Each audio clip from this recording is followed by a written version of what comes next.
So, ayun, bumili ako ng oyster. First time ko to, kaya lalaban tayo. Ayan. Pukpukin ng pukpukin. Tignan natin kung... Ayan na siya! Ah! I made it, guys. Totoo pala yun.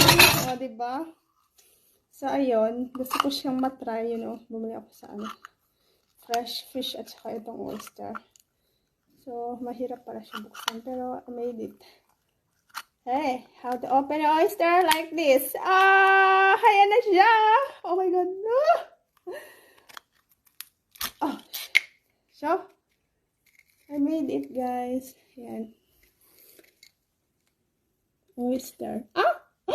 Oh! May nahulog. Ano ba yun? Ano ba yung laman? Meron siyang oyster. Oh! Kain tayo.